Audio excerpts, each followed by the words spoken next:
Hello and welcome to this Gameweek 26 edition of the FPL School podcast. I am one of your hosts, Mathias, and with me today I only have one co-host, and that is Kevin, because Kimo is out and about. He is in Copenhagen, not far from where Kevin is from. He's not from Denmark, yep. Kevin, you're from Sweden, but anyways, we just finished watching the Wednesday matches in the Premier League and FA Cup matches, and there were some interesting results there. We're going to get more into the FPL stuff, and both the FA Cup games and the Premier League matches actually affected upcoming game weeks, so we're going to talk a bit more about that. But before we get to that, I'm going to check up with Kevin, because I know he just watched his Everton lose 4-0. I watched my West Ham lose 2-1, or 3-1 even, against Man United in the end in the FA Cup. So how are you feeling about the game week? How are you feeling about Everton and your survival chances? Survival chance is still good. I fully expected Arsenal to recover from their match against us in that regard. So you could just, writing was on the wall. I warned so many people about getting in Everton defenders and all this type of stuff because I knew we would concede against Arsenal. I didn't think we'd lose 2-0 to Aston Villa, though, which was sort of the annoying thing at the end of the day. In terms of game week and stuff like that, can't really complain. Like, it could have been a lot worse because Salah did score and kept the clean sheet and all this type of stuff, so it still added up to being sort of like 11 points. But in regards to the Saka versus Salah thing, it's a coin flip at the end of the day. Either one of them could have had good results. One did, and that's just the end of that. I mean, everyone got rid of Martinelli, and he got 26 points or whatever the hell he got just without captaincy. So that's just unbelievable. And so many filthy casuals, including my brother, who went ahead of me because he had Martinelli. It's just FPL being a trip as always. Yeah, your brother and my dad having Martinelli and getting a lot of points from it. My dad actually ended up with 103 points, so he's like 8 points behind me now, even though he pretty much has never captained Haaland, which is stupid. He would have been so much higher if he had just done regular captain picks, because he swears by Bruno Fernandes to this day as his captain, and then Ødegaard whenever Fernandes doesn't play. So, but yeah, his loss, I guess. He's still proud of the fact that he has Fernandes as captain. But yeah, he's in our league. We're going to talk a bit more about our league later as well. You can join our mini league, as you can see above me. The mini league code is 6IYV7U. Sorry. But yeah, let's move right along to the Game Week 25 scores. And first up is my own team, 75 points. Pretty meh. In the end, I didn't have Saka, so not the best. But I guess Salah and Ødegaard both got 4 points less than Saka, so it wasn't too bad in the end. But having Nketiah and being benched 2 times in a row, after I've had so much faith in Nketiah and Arsenal strikers in general, this whole season I have had an Arsenal striker this whole season. Jesus from Game Week 1 until Game Week restart, whatever, World Cup break restart, and then Nketiah since then. And I haven't really had much to show for it afterwards. So I'm looking forward to getting rid of Nketiah. In terms of my transfers, I brought in Salah for Fernandes. Should have brought in Saka, I guess. But it's because of Nketiah being in the way. But my second transfer was Rico Lewis to Tarkowski. I was hoping Everton would keep a clean sheet against Aston Villa and then potentially like a fluke goal against Arsenal. But Tarkowski ended up with 0 points, which was really, really bad, of course. Waste of a transfer. But at least it didn't cost me anything because I had 2 free transfers. So that was fair enough. But yeah, in the end, okay game week, I guess. It could have been worse. It could have been a couple of Darwin goals and stuff like that. I avoided Liverpool mostly. I said last week, and both you and Kimo were more on the Darwin hype rather than the defender hype, and Trent Alexander-Arnold ended up being a really good player, and Van Dijk even more so. He got even more points. So yeah, it just goes to show that the opposition that you face matters, because they conceded 5 times against Real Madrid, but now they have 4 clean sheets in a row, I think, in the Premier League, Liverpool. So even with that defense. But yeah, anyways, okay game week. I don't know if you have any comments towards my team. We pretty much have the same team, as we'll see with your team pretty soon, but yeah, what are your thoughts about my team and my I transfers and all that? mean, I told you last podcast to Captain Gabrielle, so I don't understand why you did it. Sure. I was kidding. I have a tendency of being Captain Hindsight, so I figured I'd make a joke about that. It is true. I think in terms of everything that you could do, you did. The biggest thing that me and you can give each other shit for is the fact that we never got rid of Nketiah and got in the additional Arsenal midfielder. In your case, it's Saka. For me, Yeah. it's Odegaard or Martinelli, but it would have been Odegaard. Let's be real.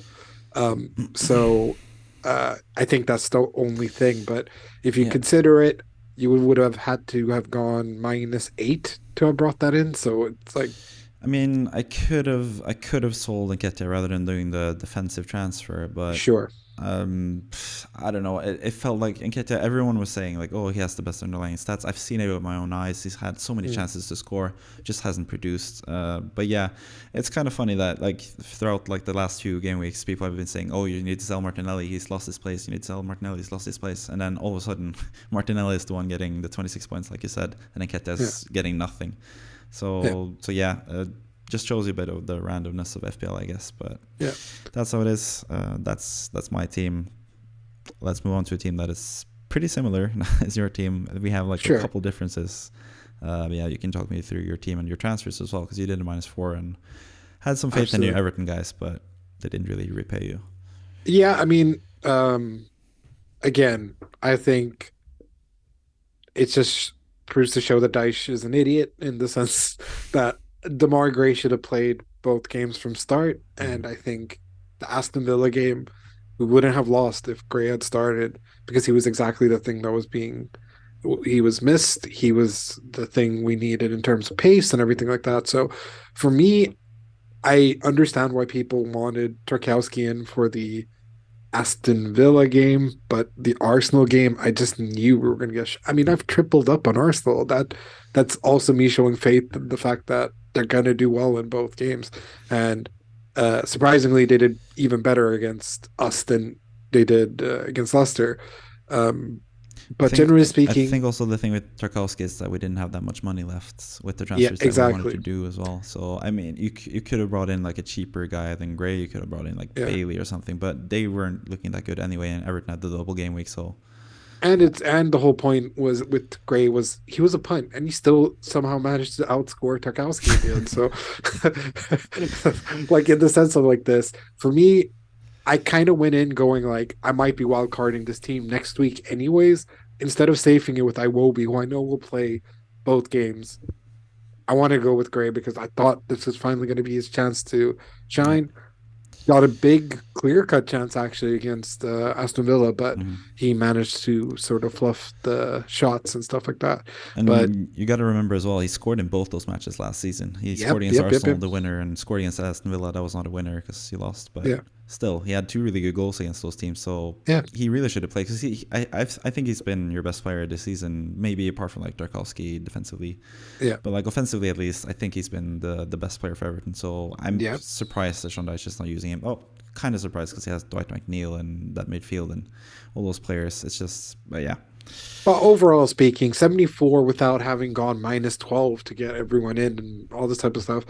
I It could have been a lot worse. Of course, it's going to sting that a coin toss is the essentially the reason why I didn't get even more points. But look, at least I have Saka. At least I had Ben White, and at least Nketiah somehow randomly got an assist. Yeah. Which is 3 points more than had I messed things around and tried to get Darwin in. So Hmm. all things considered, Kane, Mr. Consistent. Haaland, of course, he gets 10 points in a week where a lot of these casuals will be getting points just because they auto captained Haaland as well. So yeah, I can't complain. It's next week that I'm more considerate about, and I feel that we all need to discuss and sit down and talk because it's crazy.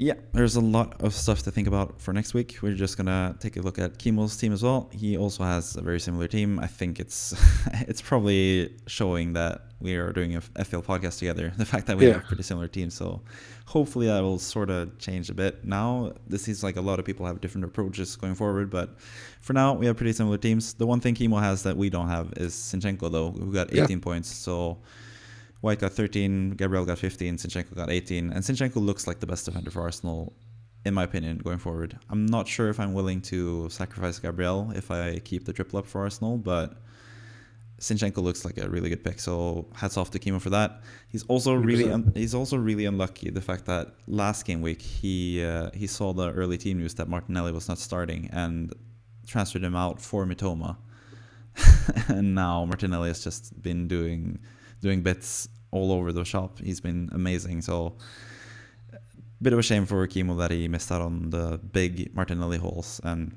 he rather kept Nketiah like we were talking about earlier. So, and Joao Felix as well looked really good before Kimo brought him in, but it's just that type of season. Kimo has been probably, well, considering he's the lowest in the table out of all three of us, he's been probably the most unlucky as well in terms of every time he signs a player that looks really good, they stop performing. Like with Tony as well. Kimo was early on with Tony, buying Tony, and then he just somehow didn't perform, even though Brentford won 3-0, 4-0, 2-1 every game. So just really unlucky again for Kimo. He got 77 points, -8, of course, so 71 points this game week, but he only had 10 players playing practically because he had Patterson with 0 points as well. But he got the same amount of points as Tarkowski, so that shows you. It would have been like I could have just placed Patterson and just try to bring in someone instead. But how can you predict these sort of things? It's just unbelievable that I didn't expect. To be fair, I didn't expect us to get such a hiding. Holy crap, we got a hiding, and it was. I think personally, it's as simple as taking out a terrible, never should have won the European Best Player of the Year award or whatever that bullshit that Jorginho got, and putting in Partey in because that completely changed the match for them. They won everything. Like it was always going to be a slaughter. So this pro tip, Arteta, just stop playing Jorginho. Yeah. Now Partey is finally back to full fitness, so they're probably gonna kick on from this and be even better going forward. They look really good in terms of winning the Premier League title as well. So I'm kind of excited to see that after all. But anyways, there's also one more thing to note about Kimo. He has not used a single chip yet as well, so that might also explain why he's lower down in the table than us. Obviously, we both used the triple captain, both me and you. We both used it on Rashford for what was it, 75 points or something. I think it was in this double game week. Amazing for us. Kimo still has the triple captain in hand. And also you have used, going back to your team, you used the bench boost as well. So that will also come into consideration for your team in terms of a potential wildcard and stuff. So you have it's sort of like, of course, you'd rather have your bench boost, but it also can sort of open up more options for you as well, because you can have players on the bench that you don't need to worry about. You don't need to worry about getting 15 players in, so you can maximize the best 11 instead. But talking about the future, it's better to look at the upcoming fixtures, and here's the fixture ticker. It should be noted again with the results from the FA Cup tonight. Shockingly, Spurs lost. Well, it's not that shocking that Spurs lost to Sheffield United, but that they lost to Sheffield United on top of Southampton losing to Grimsby out of all teams. Leading to those two teams not blanking in 28 after all, when it looked like a foregone conclusion that they would blank in that game week. I think it was sort of like 96-97% chance that it would be a blank in game week 28, but all of a sudden we get yet another fixture added to game week 28. After Tuesday, we got Leicester losing against Blackburn and getting Leicester and Brentford also added to game week 28. So game week 28 was looking like a big problem just like 2 days ago, and now it looks like there's a lot of good players and a lot of good teams to select from there, even teams that have good double fixtures in game week 29 as well. So it's looking a lot easier to manage this Premier League season, on top of all the, like, a lot of Premier League teams going out of the FA Cup, making it much easier to predict what's going to happen after these few game weeks that we see on the screen right here.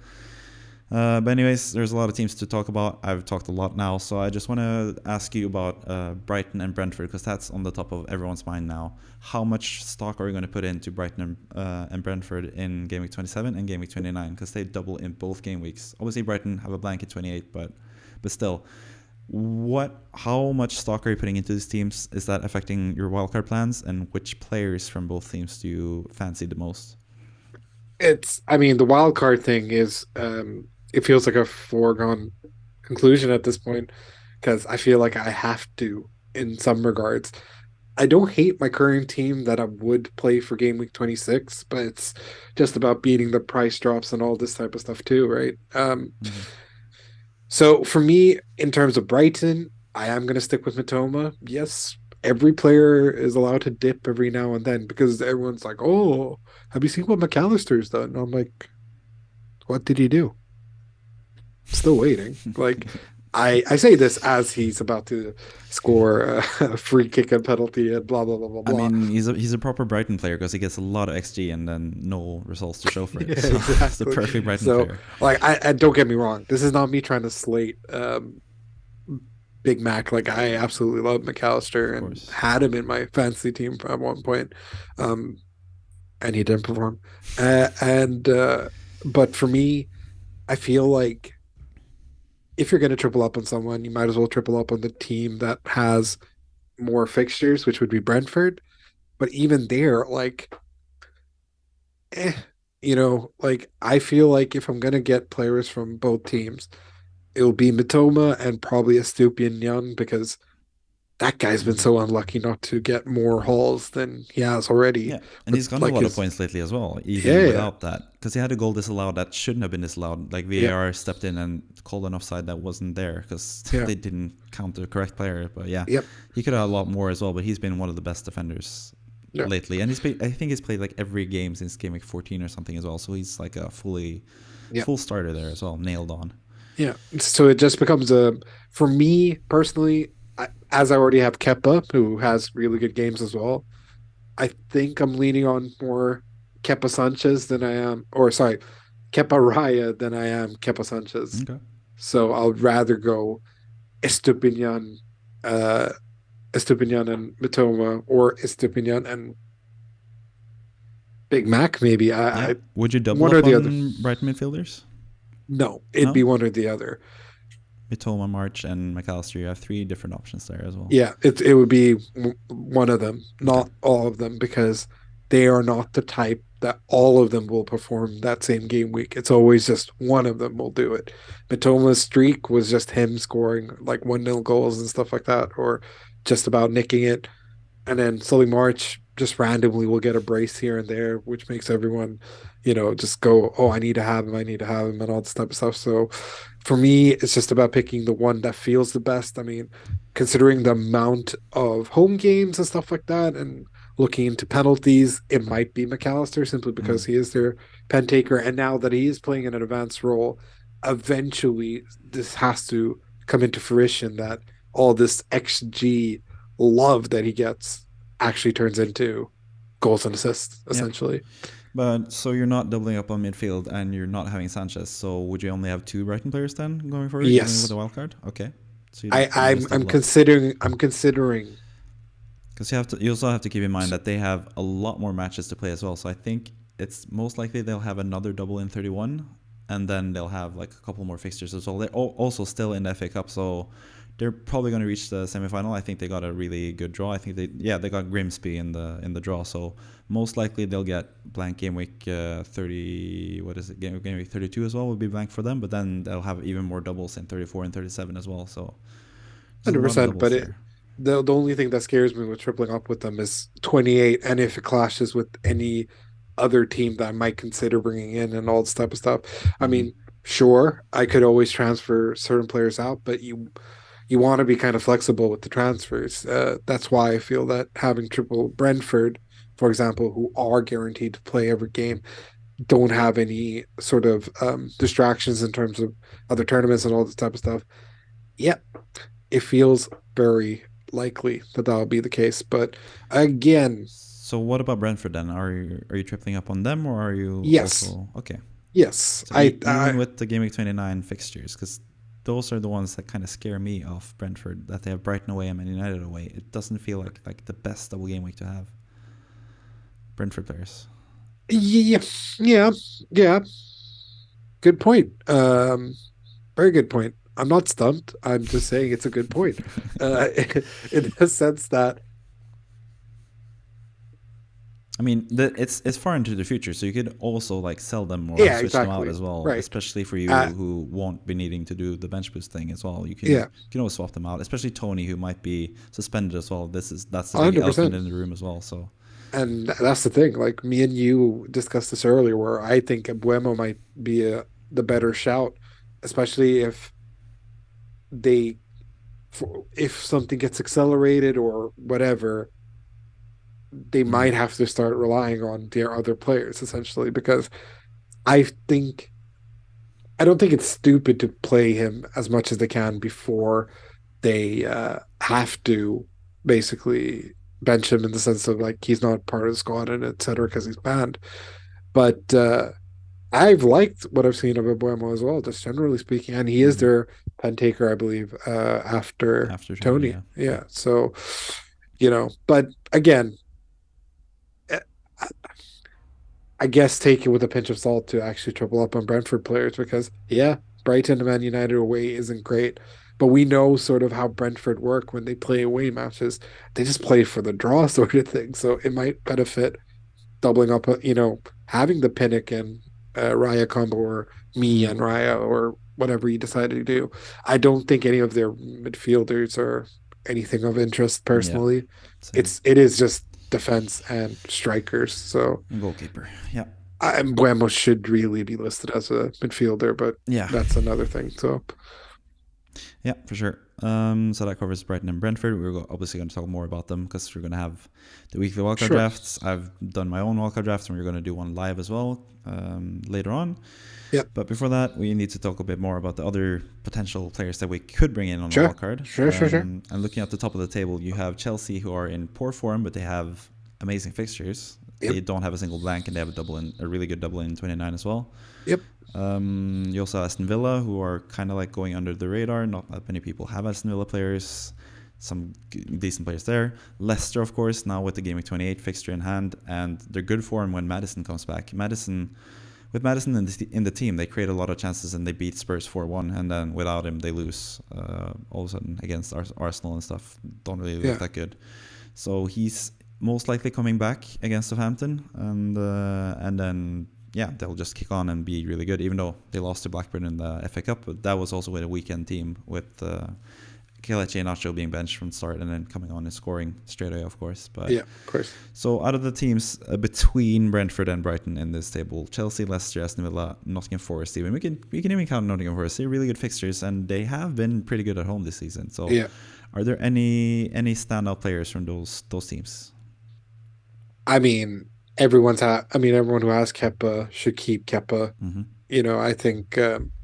I think he'd make a really good rotation um, goalkeeper to have with either Raya or Sanchez. So for me personally, and if you just look at their games, their home games especially, are Liverpool because Liverpool seem to have brought their um, groove back in that regards. I think doubling up on Reece James or whoever you decide really. Mm. Kepa and James works good. I think while Felix, anyone who's kept him, not the worst shout to have as a differential. Mudryk sort of let us down a little bit. I've been sort of unimpressed with some of his play lately, but I think Yeah. it's also just a little bit of Premier League rust and also in the sense of like he's been playing through injury and illnesses and stuff. Mm. I think the best of him will come too. In regards to Aston Villa, Just we before we move on from Chelsea, it also should be noted that Graham Potter is under a lot of pressure, oh yeah, and he might be 100%. sacked. There are reports now that if they lose against Leeds now, he's going to get the sack. So Yeah, that might also affect them in Game Week 28 and Game Week 29, which are like the big game weeks for us as well. If they yeah, get a new manager and get that new manager bounce, and especially if Reece James gets to play a bit more further up the pitch, and because yeah, Reece James hasn't looked like himself lately. Obviously, he's coming back from injury, but that could change a lot if Graham Potter gets sacked and they get a new manager bounce as well. So I think Chelsea are, like you said, Kepa and James seems like no-brainers. Felix, I don't know. I'm not as sure about him because there are so many good striker options. But yeah, Aston Villa, move on. Sorry. Yeah, Watkins, we've been advocating him for a Yeah. while. None of us caught him, but we were like, yep, 100% get Watkins. And Yeah. now, especially considering the fact that we found out that he's their pen taker too, so Yeah. huge upside. I I mean, mean, Kimo has been on him for a while, and like I said last week, he has talked about Watkins, but then he has brought in two different strikers. Obviously, hasn't yeah, really worked out, but one of those was Tony as well. So he's just been unlucky, like I said. But yeah, he's onto something with Watkins, and he seems like a pretty popular player as well. I saw him in a lot of wildcard drafts before Spurs got the Gameweek 28 fixture, and people swapped him out with Kane, but he's still a great option, I think, as well. 100%. I think besides him, it's really tough to sort of pick out someone. Like they have decent defenders, they have Debo Martinez, but again, a lot of them are priced in a very different way. If Moreno was starting every game, I'd consider him because I think Mm. he is absolutely quality and really cool to see another La Liga export. Just, I mean, he got an assist and all this type of stuff. Like he's looked good from what I've seen him play. But Coutinho is sort of a former shell of himself. Ramsey doesn't really do much. Mm. McGinn randomly turns up in random matches here and there, but you can't rely on Yeah, that. it's not an Personally, FPL option. I would just either recommend Mings because he plays every goddamn game, Yeah. Debo Martinez, but again, there's better keepers for Yeah. cheaper. It's essentially what I'm actually saying is Mings or Watkins, Yeah. but it's Pretty it's much. obviously Watkins out of the two. Leicester, so many players to pick from. Agreed. Personally, like I've been really surprised to see like a lot of content creators do wildcard teams and not have a single Leicester player. I think that's shocking. Like as you'll see with my wildcard team, I have not gone that direction. But yeah, you also have been pretty high on Leicester. You mentioned them last week when they were at the bottom of the fixture ticker because they had really tough matches and they didn't have a Game Week 28 match. Now they're at the top, and so I know that you're excited about Leicester as well. yeah, 100%. I've been singing the praises of Harvey Barnes, Mm. who I think is being very much ignored by a lot of people. Kalechi, there was a time when I used to say he was better than Rashford. Part of me still hopes and believes that he can be just as good as him. I Mm. mean, it's just a shame that he left City in the way that he did and all this type of stuff. Because I think they would have been fine if they just started him because he kept scoring and had a good life. But nope, he had to go to Leicester where they benched him too, which makes no sense. But here he is, scoring goals for fun again, looking like his former self. Definitely Kelechi's one of my options Mm-hmm. if I end up selling either Kane or Holland as well. Definitely, maybe even for Nketiah, essentially, that I'll get Kelechi in. Yep. Um, Barnes, Madison is such an obvious pick. Yep. But the thing that scares me with Madison, it's just like every other week, it seems like there's something wrong with his ankle or there's Yeah. something this or something that. Just can't seem to stay fit. Other than that, most of us already have Ward. Yeah. But what about defensively otherwise? Like Castañez seems like he's pretty Castan nailed. Castan is my only consideration because Yeah. the very least you'll get with Castan because obviously we all know Leicester concedes so many goals, Yeah. but Castan it is like the Ricardo Pereira region, gets a little few assists, get a Yeah. few goals Gets a crazy here and goal there. out of a sudden. Yeah. Yeah, so I think Castan is definitely someone you can keep an eye out for. The thing with Leicester as well, and we also mentioned Mings, as you can see at the right hand side of the table here, expected goals conceded. Leicester and Aston Villa are Yeah, shocking defensively, yeah, really, really bad. Like they're far and away the two worst teams in terms of expected goals conceded. At of least that's course. how it's been. But we've seen with Leicester earlier this season, they were shocking defensively, conceded so many goals every game, and then all of a sudden shut up shop, and Ward got a clean sheet every single game. So they're really hard to gauge, and it also depends on their team. Madison back, you saw against Man United as well. Even though they lost 3-0, they easily could have won that game. We talked about that when that happened. Like they had so many chances at the start of the game Yeah, with 100%. Madison and Kelechi Iheanacho and stuff, and Javier Barnes looking really good. So So yeah, but yeah, defensively as well. I think Castagna is like sort of a out there pick. I don't think many people will have him, but he's the type of player that, like you said, he can just pop off with a goal and assist randomly, and all of a sudden get a lot of clean sheets and be like the best defender in the game all of a sudden. But Yeah. yeah. So yeah, Uh, yeah. Do you have anything more to add? not about Leicester. I think Okay. in terms of Nottingham Forest, you only have two real choices. One choice that you might not even consider Keylor Navas Yeah, because I thought about simply him. because there are better goalkeeper options and Nottingham Forest don't have the best games. Like they're always formidable at home, Yeah. but yeah, it's not the best run of games, and also there are better choices for cheaper. So, but I do like Brendan Johnson. I've Hmm. really liked what I've seen of him as of Yep. late. He's really stepped up, and I think he could be a cheeky little differential for you. Yeah, in Gaming 29, I think he might be like one of the surprise players. So I think if I did a free hit in Gaming 29, that was my plan initially, but I've gone away from that now. I'm more on the early wildcard train now. But if I did free hit 29, I think Brendan Johnson would be a clear candidate for me. It's just a matter of keeping him longer time. I'm not so sure about that. So yeah, I agree with you. I think those two players, and then potentially also Morgan Gibbs White, but he's also been sort of inconsistent FPL wise. So I don't know about that. But yeah, Nottingham Forest, decent-ish fixtures, but can't really trust them that much.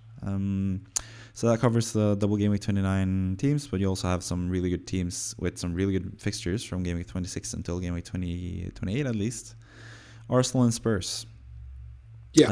Obviously, Arsenal, most people have triple up on Arsenal. Most people will keep the triple up with Game Week 28. I assume that's your position as well. Triple up. Or you're potentially selling Nketiah. Would you bring in Ødegaard if that's the case, or would you rather focus on double game week players? It's a little mixture of both, right? I think, yeah, screw it, Eddie, man.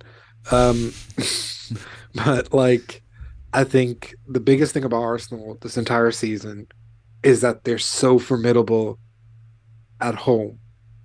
Three of the next four is at home, so you gotta that needs to be taken into consideration. So for me, hell yeah, I think I'll still stick with the Arsenal players that I have. It's just a question of finances. Will that be the deciding factor on whether I have double up Arsenal midfield or just one Arsenal midfielder, one Mm-hmm. Arsenal defender? Like Ben White and Saka have been the sort of combination that I've been rocking this entire season. So Yeah. yeah, Yeah, but I'm getting for you that you're probably going to look to sell Nketiah, and I think that makes sense as well. yes, sadly, yes, Jesus is coming back pretty soon as well. He's back in yeah, training, and Nketiah even lost his place before Jesus got back. exactly. So it makes sense to sell him, I guess, and then find someone else to triple up with. I think that makes sense. Spurs, I Kalechi. think there's one big option for Spurs. I don't know. Are there any other options you're considering? They've been keeping some clean sheets lately, apart from that Leicester game. We were talking about Kalechi destroying Yeah, Spurs, but apart from that, they've been really solid defensively lately. yeah. So would you consider a defender from Spurs, or is it just off the table without the double game weeks? It is kind of off the table considering the fact that three out of the four is away matches as well. So Mm. and Spurs are so shaky in terms of defense. Eric Dyer might have been the only one that I actually consider because he does pop up with a random assist and plays every game pretty much. So, Mm. Unlike but of Perisic, yeah, yes, because he doesn't play that much. but the thing to take into consideration is that Conte will be coming back soon, and therefore things might gel better and all this type of stuff. So maybe, but nah, man, in their defense, it's only Harry Kane that's worth having. Yeah. Finally, before we move on from the fixture ticker, there's another team right Absolutely. below Tottenham that they face in Game 28, and that is Southampton. Not a lot of people have been talking about Southampton, and kind of for good reason because they've been in relegation fight the whole season. But they have a player with the name of James Ward-Prowse, who might be of Yes. interest. They do have a double Yes. game week in 27. It's not only Brentford and Brighton that double in 27. You also have Southampton. They have Man United away as one of the fixtures. So, but you never know with Ward-Prowse. He can score a free kick from here and there, but I think we mentioned earlier that there are not that many other Southampton picks. So I There assume is that's the same one. with you. Is there? There is one massive one, Okay. but we never get to see him play because he's never playing. Okay. He's Yeah, of always course. injured. I And know who you're talking about. yeah, it's Miroslav Orsic, Yeah. man. I think he is too good to be at Southampton. Everton 100% should have tried for him, considering the fact that he only went for what, 5, 6 mil? Mm. Unbelievable. And it's a slap in the face that he never gets to play for Southampton too. Yeah. Other than that, it's basically Ward-Prowse or bust with Southampton, and 100%. There's no other Ward-Prowse choice. Ward-Prowse isn't that popular either. They don't have a double in 29, which sort of hampers it. But you could always sell him before then. Truth. But yeah. Yeah, you could also mention Newcastle as well. They, like I said, Brighton probably double in 31, and that's against Newcastle. So Newcastle are looking at double game week 31 or potentially game week 32 as well. So yeah, there's especially one defender that comes to mind with Newcastle, but we'll see that in the next segment because that is my own personal wildcard draft. This was done, I should clarify before we see it, this was done before today's matches with Spurs and Southampton getting the game week 28. Probably going to look into keeping Kane now after that, and potentially also Ward-Prowse like we just talked about. But this is the team that I came up with for the wildcard if I'm wildcarding in game week 26. So yeah, before I start talking about every single player, I just want to open it up to you. What are your initial thoughts about the team? Are there any players you miss? Are there any players you feel like are weak links? What is your initial thoughts about this team? I mean, obviously the red flag is always going to be Tony, whether he'll get to play if he gets to play the 2 matches at least that's proposed. Hopefully so. If not, oops. But not the end of the world in terms of transferring out and all this type of stuff. Yeah, McAllister, Mr. XG himself. It could be hit or miss, but considering the fact that he's on penalties, as someone who's had Saka, yep, penalties is worth the price of admission, especially at the very low price that he has. Madison, hit or miss in the regards of injuries. Otherwise, I think it's a must-have to have Madison because he's the only thing that's so consistent about Leicester. Besides Kelechi, of course, late. Saka, Rashford, Odegaard, you got to have all three. They've been playing out of their skin, and yeah, I think it's perfectly fine. Rest of the team can't really fault anything. The only thing that now, and I can't believe I'm saying this, I'm not 100% sure on Trippier anymore. Okay. It sounds like That a. was the guy I mentioned earlier. But Yeah, I know. And I just think he's not producing enough attacking things to warrant their leaky defense. You could say that it was due to Pope and all this type of stuff, but man, it's not been looking good in terms of them and keeping the clean sheets, especially considering the fact that they have a bunch of teams that have to City who have to win the league, Wolves who have to try and stay up, Nottingham Forest who have to try and stay up, Man United who are gunning for fourth place, and then West Ham also desperate for all these things. They're probably going to get. Should have just left it at then West Ham. I was going to, but I felt that it was too Yeah, cheap I and gotta, easy of a shot. I gotta also have a little dig back at you because last week we were talking about potential game week 29 players, and we came to the topic of West Ham, and you started laughing, bawling out laughing. Ha ha ha! West Ham. Oh, it doesn't matter with Bowen. Everton are above West Ham in the table. Have you checked the table lately? I mean, listen, things happen, right? And things happen for a reason. Yeah, I mean, Forest sucks. So, well done, Danny Ings. I said in the pod as well. Danny Ings is a sneaky pick, and hey, race against the mighty Nottingham Forest in terms of goalkeeper rotation and all this type of stuff. Yeah, it looks good. I think the only thing that I have concerns is that you've tripled up on Brighton in the sense of like if you're looking forward, you know that they're gonna not play game week 28, but who cares? You have Kepa at the end of the day. You still have Kepa who can play there, so it doesn't. It's actually two. So, you know what? Decent. Yeah, more than decent. that's sort of the reasoning why I went with Sanchez as my third Brighton player, because I know I Yeah, can just play Kepa. Like the goalkeeper spot is always correct. forgotten about when it comes to the bench, because you think like, oh, I gotta bench 3 players with a blank, but no, you gotta bench 4 players with a blank. You can bench one guy blanking as a goalkeeper as well, and then have a different goalkeeper starting that game week, and then reap the rewards in game week 27 and game week 28 in Sanchez's case. So that's why I'm going with Sanchez over Raya. I know Raya is like the most popular pick, but I think Sanchez. I also like just keeping the goalkeepers as is. I don't like to use goalkeeper transfers. I did that early season and it just failed every time. So I think I just want to stick with Sanchez and Rizabalaga, the Spanish duo, for the rest of the season. And I know Brighton have so many double game weeks coming up, even after this as well. Like they continue to have double game weeks. Like I said, they have game week 31 or 32. They might have a double game week, and then 34 they'll have a double game week, and 37 they'll have a double game week. So it just makes a lot of sense for me. And Kepa is going to play maybe not every game. So maybe I'll get a blank game week 32 or something. I might have to do a goalkeeper transfer, but that's so far into the future. I don't really care about that either. So the only thing, like I said earlier, with Brentford, I've only doubled up with Brentford rather than tripling up with them. And one of them is Tony, who might get suspended before at least the game week 29 matches.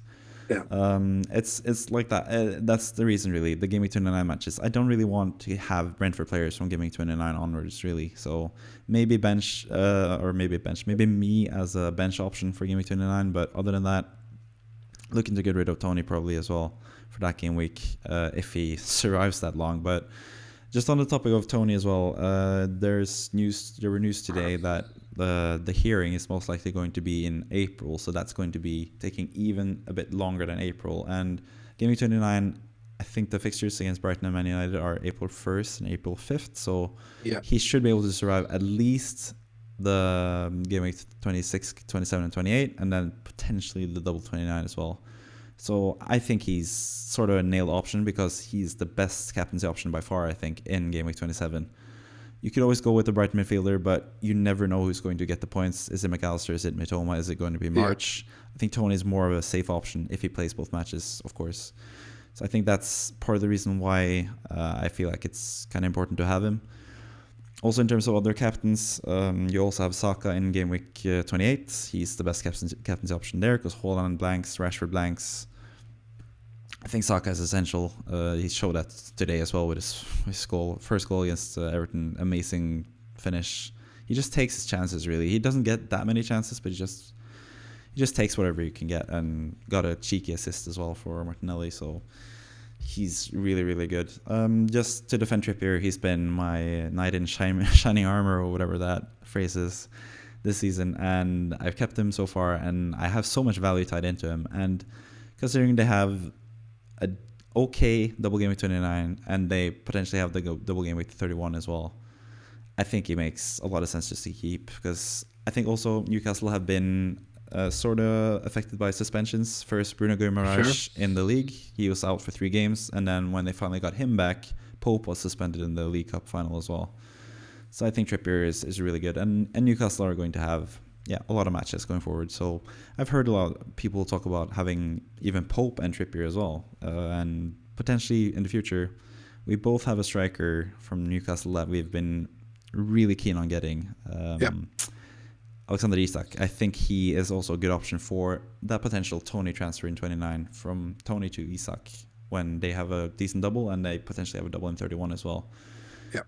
Also Saint Maximin as well. There's so many interesting Newcastle players actually, but not for now. They have City in this next upcoming game week. Obviously, I'd bench Trippier. I think it's pretty obvious I'd bench him in the first game week. But I think this team is pretty balanced in terms of being good in the present. Also having enough players for game week 28. I think I'd have, as you can see in this, you have Estupinian, McAllister, Haaland, and Rashford, and Sanchez blanking. But like I said, 4 players can be benched, so that leaves just one player missing from that Game Week 28 team, and I can always do that transfer. I can even sell Haaland because I don't have that much money put into him, because I sold him stupidly when he was out for 1 game week. One of my biggest regrets this season. But yeah, I think it's a pretty good wildcard squad, but I think I want to see if we can do it better together. So Yep. that's what we're going to do next. The weekly wildcard squad drafts live. This is something we've done. I think we've done it once before with Kimo as well. Correct. But yeah, let's just go into it. I am the number one pick this week. Let's say that because I'm on top of the cameras. I think I'm number one. Whatever. It doesn't really matter. Do you want? Doesn't really matter. To be Go fair, ahead. since I picked the whole team that I just presented, you can actually go first this time because it doesn't really matter who picks first. So Okay, you go Kepa ahead. Arrizabalaga. Is he your first pick? 100%. Have you He's seen his matches? the most important player to have. Skipper is Balaga. No, it's Saka for me, personally. Okay, Saka, fair enough. Even without double game weeks, you go Saka. Yeah, man. He's been on fire. Okay. Sure. Fair enough. I think he's definitely someone you should have in your squad. Yeah. Regardless, so your pick next. It makes sense, I guess. For me, I'm gonna be. There's so many good strikers. Correct. Go on. Yeah, I'm gonna go with Tony. Okay. All right. I think he's going to play the next 3 game weeks, and that's more than enough for me. Bring on Kalechi. Yeah, I like that. I'm very happy he's in our squad, but that leaves one. Wait, I just wrote Kalechi. Iheanacho comes in as a striker, and that leaves only one premium striker left. Correct. I could be cheeky and drop Haaland, but go ahead if you want to. Who would you pick then? Watkins? Kane, obviously. It's between Kane and Haaland. Oh, really? Okay. I thought you were going to go completely left field and go, Watkins. Kane plays in game week 28. That's like Correct. the big thing for him. Yes. But obviously, I think Haaland's the best captaincy option this week against Newcastle. 100%. But still, you can always do Saka against Bournemouth as well. Decent option. So just take Haaland. I'm actually going to take Kane. Okay, fine. Just to be a bit different, just to have something different. But saying that, I want to bring Haaland back. If I decide to sell Haaland at some point in FPL, I think it would be game week 28 when he banks, and then he has Liverpool next. But Liverpool isn't the worst fixture, but still, I'd still bring him in back for game week 30. It's just because I don't have as much value tied up into him. I feel like I can sort of do a 180 compared to other managers. But anyways, I'm just going with Kane. Fun pick. Haaland is more explosive. Haaland is a better pick, but just to do something different. Yeah, sure. Fair enough. Yeah. Let's who can we go with? I guess in terms of essential, it's got to be either Madison, Mitoma, or Odegaard, maybe. So, go with Harvey Barnes. Harvey Barnes, fair enough. You've been singing his praises, so I was expecting much. Only because I'm not. Madison gives me no vibes in the sense of he's always injured. Yeah. So until I know for sure that he's not injured, he's 100% out of the team. Or if they're like, yep, he's good to go. Yeah, that's straight into the team. Into the team. We are sorely lacking on Brighton players, so I'm going to pick the best Brighton player, Estupinian. Should be noted, he has the yellow flag. He has been struggling slightly with an ankle injury. I think he's going to be fine, though. Otherwise, you could go with Dunk, but I think Estupinian is actually the best Brighton pick because the midfielders is such a toss-up that I don't really know who to pick. So you're up next. Okay, next. Screw it, Reece James. Yeah, fair enough. We both had him. We both had him in NFL, and we were both going to keep him. Hasn't had the best expected goals or expected assist numbers, but like we said, that could change if Potter gets sacked, and they have been good defensively at least a couple of games. So I think James is a decent pick. Not sure about picking him this early, but still. Let's move on to the next one. We're going to need to have probably go with Marcus Rashford. I think he's just in the form of his life. He scores every game almost. So yeah, I think we should have him as well. You're going. I mean, Yeah, it's got to be Mr. Eddie Martin Ødegaard. Ødegaard, as Yeah, we say in Norway. 7 mil. Fair. Martin Ødegaard, 7 million. He gets points here and there, scored it again today, so fair enough. One midfielder left. Maybe I should go ahead and pick that player just to get one in. I mean, you sort of gotta have a bright midfielder, I think. One of the three. Yeah, of course. And I still, as much You as gotta go with Big Mac. as much as I'd like to go with Mr. Mitoma, I have to go with McAllister. I think Of also course. the fact that, like, in terms of penalties and free kick goals, I feel like the more chances you get at having those, the better chance you have of scoring those, of course, or getting penalties and getting free kicks in good positions. Yeah. And considering they have so many games, I feel like there's a bigger chance of him getting. And so many of them Getting being something. home games as well. So It's true. So I think McAllister is a really good shout in midfield. So that puts up. have you puts us seen up the with one rumor midfielders. that Chelsea want to replace Potter with the Servi? I'm like, what? Don't be Imagine. don't be stupid. Oh god. I mean, they are sort of run like that type of club, Chelsea. So Yeah. who knows? But yeah, you're up. Next pick. We got to go with the goalkeeper. I will be going with. Could you just pull up Raya's next couple matches just to compare? Let's go back to the fixture ticker. Okay. So Brighton have West Ham, Leeds, Crystal Palace, Brentford, Bournemouth, and Brentford had Fulham, Everton, Southampton, Leicester. Yeah, let's go with I apologize for hating on your Sanchez pick. Yeah, let's go with Sanchez. Yeah, Sanchez. Nice. I like that. That's who I was going to pick anyway if I had the chance. Yes. But now that you did it, I don't really have to because I think we both know who the second goalkeeper should be. Of course. We have Sanchez. So I'm not going to pick him. I'm going to pick the guy that you slated earlier. He should have been picked earlier as well. Sure. Trippier. Yeah. Easy for me. Fair enough. Okay. 2 defenders, 1 goalkeeper left. I think we have unlimited funds. Really, our only premium is Kane. So I haven't even checked. I can't even see the how much money we have left. But I think we have plenty to spare.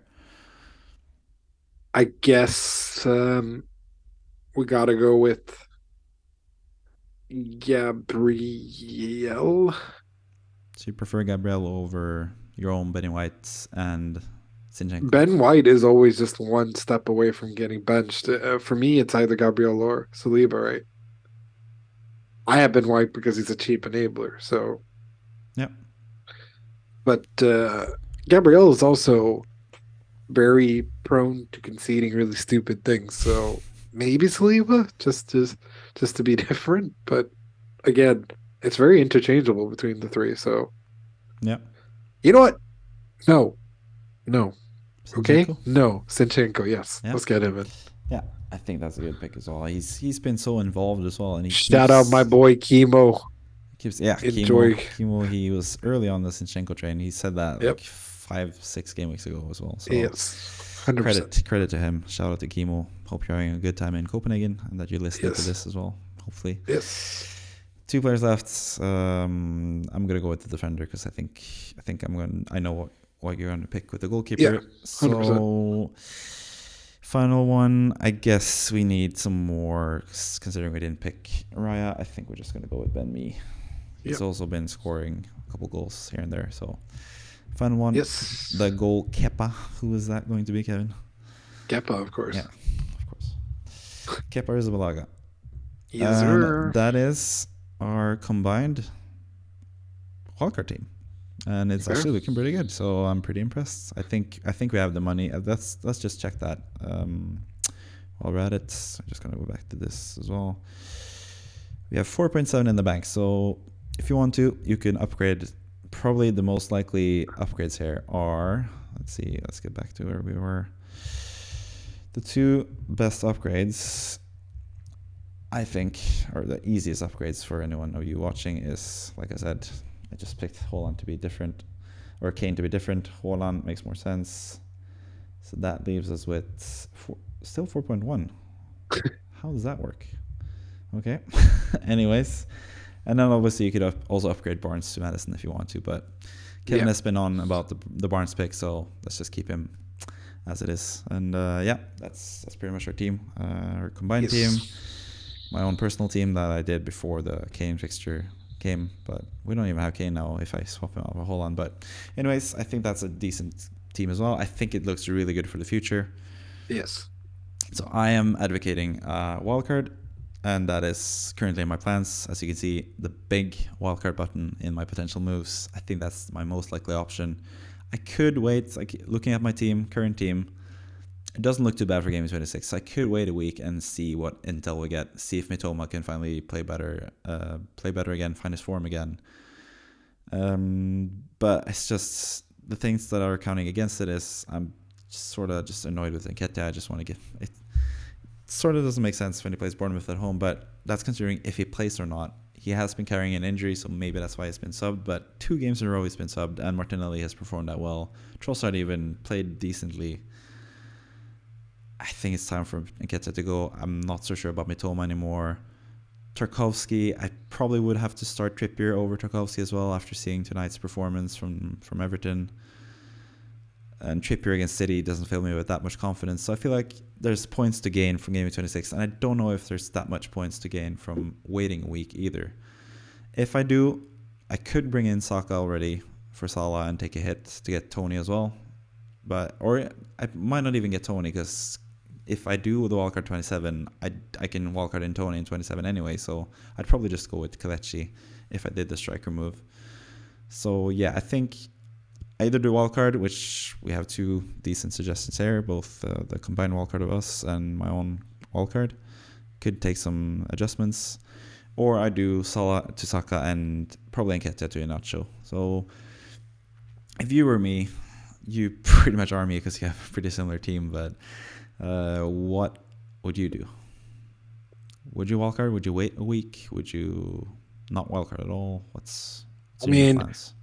it depends on your positioning, right? And I think in terms of your position and stuff like that, you might want to get ahead of the schedule, and because you have the bench boost and all this type of stuff, makes perfect sense for you to wildcard, while someone like myself can wait a week, considering my initial team isn't the worst in that regards. Like I could even just get rid of Nketiah and just bring in Inacho. Yeah. But it's not to say that that's not the case for you either. So, but I think if you want to get ahead of stuff, go for it. Yeah. I mean, moving on to your team, it's pretty similar. It's just Ben White rather than Gabriel. And that's pretty much it in terms of the starting 11. Yeah.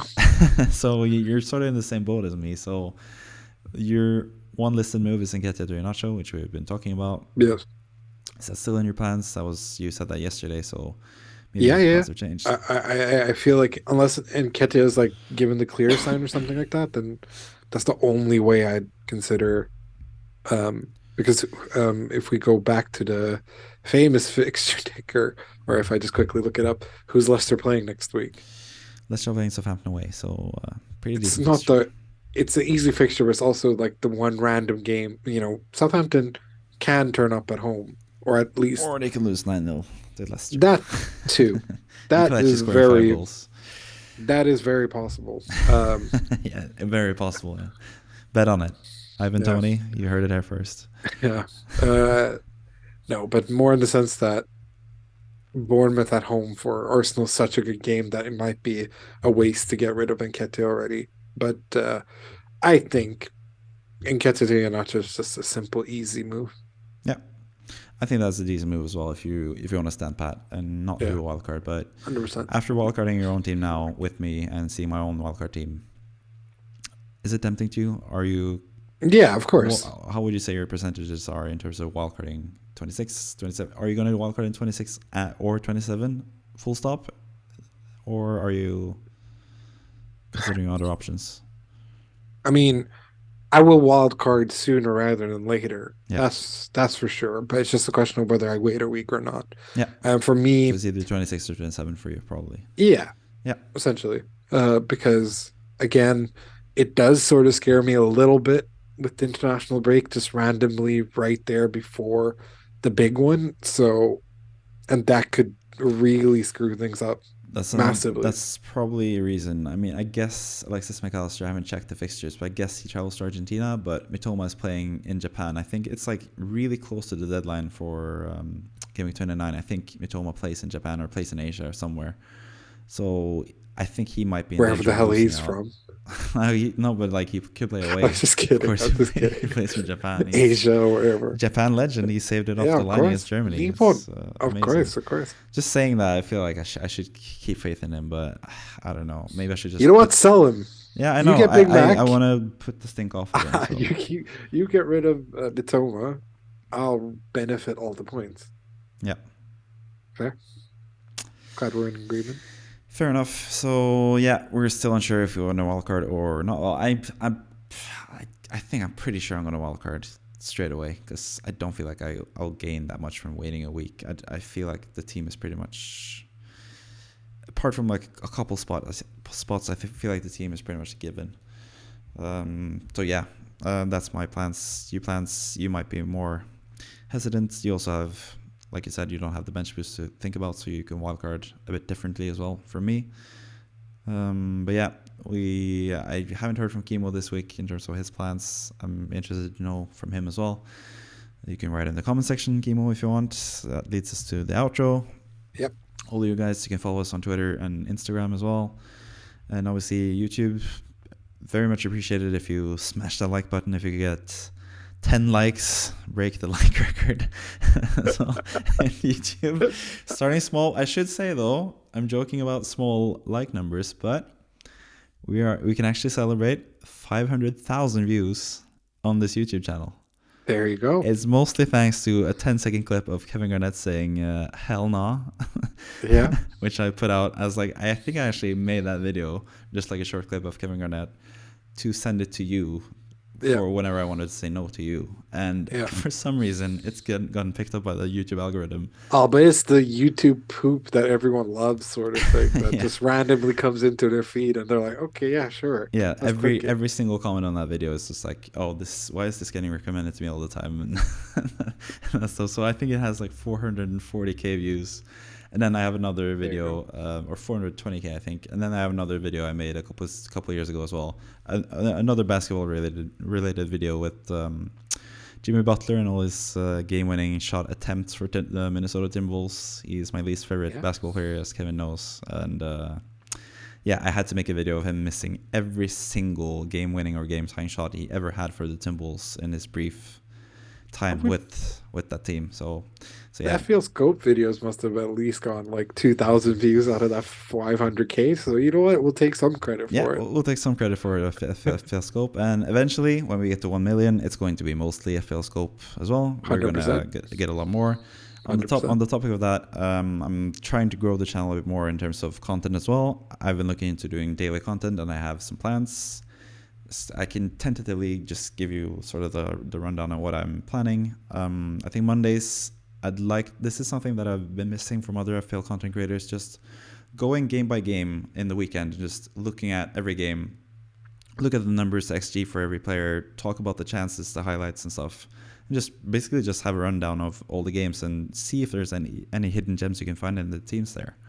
So that's my plans for Monday content. Tuesday content, I'm looking at doing the weekly wildcard drafts as like a separate video. That's something I kind of want to do on Tuesdays. Wednesdays, you're obviously filming the FPL Scope podcasts. Mostly we'll upload it on Wednesdays as well. Sometimes it's Thursday morning, depending on how late we leave it. This time it's so late that we're going to have the video uploaded on Thursday. But yeah, Thursdays I feel like it's a good way to have differentials.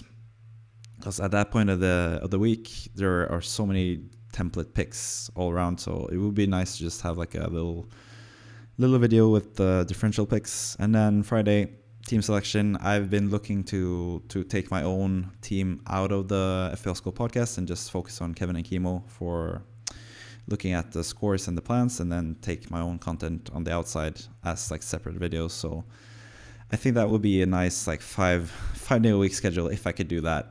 Potentially not every week, but if I can make that would be cool to do. But anyways, those are just some plans. If you've stuck it out this long and you're still with us in the podcast, also you can join our fantasy league. Like I said at the start of the podcast, the league code is 6IYV7U. That's also because considering we're taking out or potentially taking out both my own team and the weekly wildcard draft from the podcast, we're looking to add in and highlight the manager of the week in our league and basically give them advice on what to do going forward as well. So that's also part of the plans for us. Next week we'll have Kimo back. Kevin will be here as always. I'll be here as always.